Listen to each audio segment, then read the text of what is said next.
आंनि बिबान एंगारनायनि मेइन रिजना नैबेसो टिकेटनि नङा।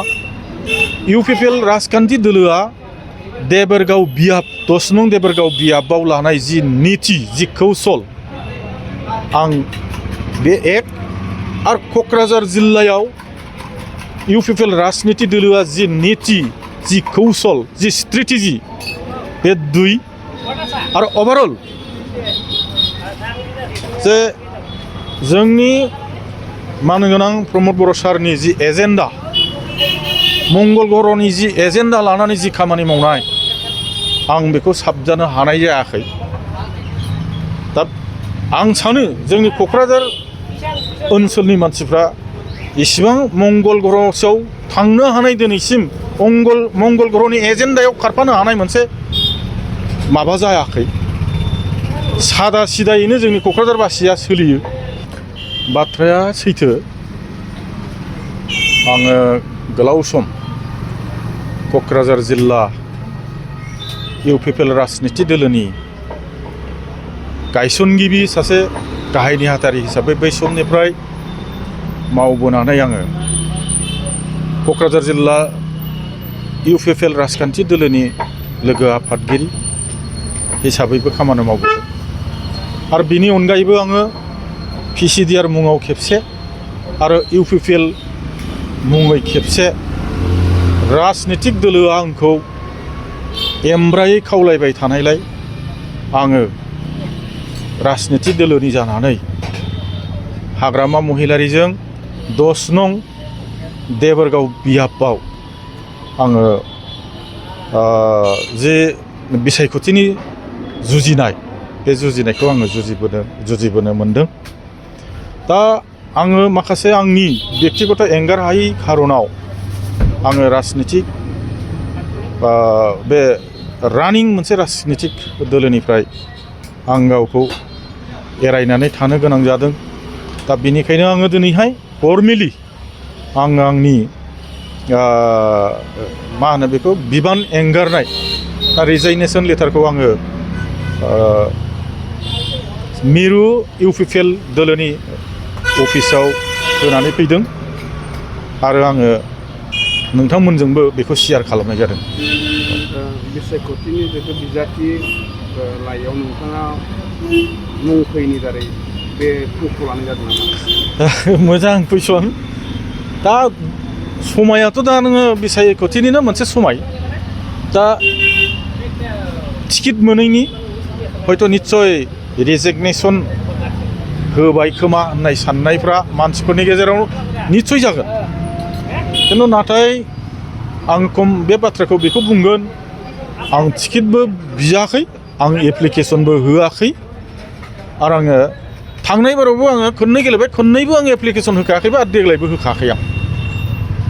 दा जायखिजादोला आंनि बिबान एंगारनायनि मेइन रिजना नैबेसो टिकेटनि नङा। इउपिपिएल राजखान्थि दोलोआ देबरगाव बियाब 10 नं देबरगाव बियाबाव लानाय जि नीति जि कौशल आं बे एक आरो क'क्राझार जिल्लायाव इउपिपिएल राजनीति दोलोआ जि नीति जि कौशल जि स्ट्रेटेजि बे 2 आरो ओभारअल जे जोंनि मानगोनां प्रमद बर' सारनि जि एजेन्डा मंगल ग्रहनि जि एजेन्डा लानानै जि खामानि मावनाय आं बेखौ साबजानो हानाय जायाखै। दा आं सानो जोंनि क'क्राझार ओनसोलनि मानसिफ्रा इसिबां मंगल ग्रहआव थांनो हानाय दिनैसिम मंगल ग्रहनि एजेन्डायाव खारफानो हानाय मोनसे माबा जायाखै। सादा सिदायैनो जोंनि क'क्राझारबासिया सोलियो। दा जोंनि बे प्रमद बर' सारनि बे मंगल ग्रहनि एजेन्डायाव निस्सय जोंनि क'क्राझारबासिनि खामानि मावनाया हयथ'बा साबजानाय जानाय नङा नहयबा जोंनि रायजो राजाफ्रा बिथांजों खारफानो हानाय नङा। दा बेफोर गासै नीतिखौ आङो माबानो हायैनि थाखाय हेफाजाब बा सहयोग होनो हायैनि थाखाय आं बिबाननिफ्राय एंगारनाय जादों। आं बे बाथ्राखौ नोंथांमोननो फोरमायथिदों।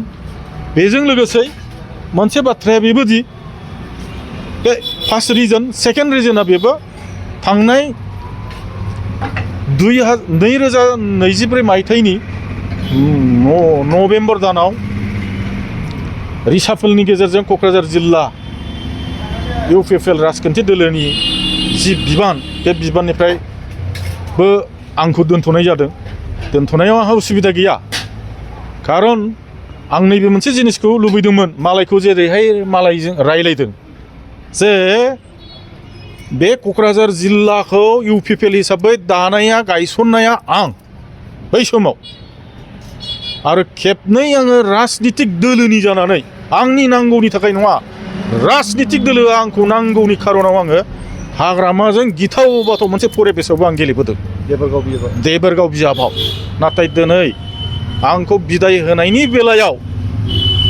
मिनिमाम मोनसे सिम्पेथि मिनिमाम मोनसे फ्रेन्डशिप आंनो होयैनि थाखायबो आङो मोनसे गेदेर मोनसे लाजिनांनाय बा दुखु मोननाय मोनदों आं ओंखायनो बुंदों मंगल ग्रहनि एजेन्डा लानानै खामानि मावनाय प्रमद बर' सारा बैबादि लेभेलाव सेकेन्ड टाइम होनो हाया दा बेबादियाव आंबो खारफानो हाखानाय नङा आरो आं नुयो दिनैहाय आं सिनायो क'क्राझारनि रायजो राजाफ्रा मंगल ग्रहनि एजेन्डासिम खामानि मावनो हानाय जाथ'वाखै होननानै आं सानो थारैनो नोंथाङा दोलोनि नियम निति आदर्शखौ मोजां मोनो निस्सय आङो दहाय एसे सिगाङाव बुंदों क'क्राझार जिल्ला हिसाबै UPPL दोलो राजनिति हान्जाया जि निति बाहायदों देबोरगाव 10 नं देबोरगाव बियाब हिसाबै UPPL राजनिति दोलोआ जे नितिया जि स्ट्रेटेजि बाहायदों ओभारअल ओमफ्राय प्रमद बर' सारनि मंगल ग्रहनि जि एजेन्डा जि निति जि आदर्श बेयाव आं गोरोबनो हाया माबादि निति बाहायदों बिथाङा माबादि नितिखौ आं बेखौ फैबाय थानाय समाव बुंलांगोन खिन्थु दिनै आं बेखौनो बुंनानै दोनबाय बे नितिजों आं खारफानो हाया जिहेतु बिसायख'थिया फैगासिनो दं ओरैनो ब्रेन्टासआव नोंथाङा जेबो रल लानाय नङा नामा आं गोबाव समनिफ्राय गेलेबोदों हिसाबै आं दिनै बे बाथ्राखौबो फाइनाल डिसिसन होनो हाया रायजो राजाफ्रा जुदि बुङो रायजो राजाफोरजों रायलायनांगौ मोनसे थाबावबाय मा बुङो रायजो राजाजों आं नैबे कयेक दिननि गेजेराव गिदिंनानै रायलायगोन बे रायलायगावनायनि उनाव आं डिसिसनखौ होगोन आरो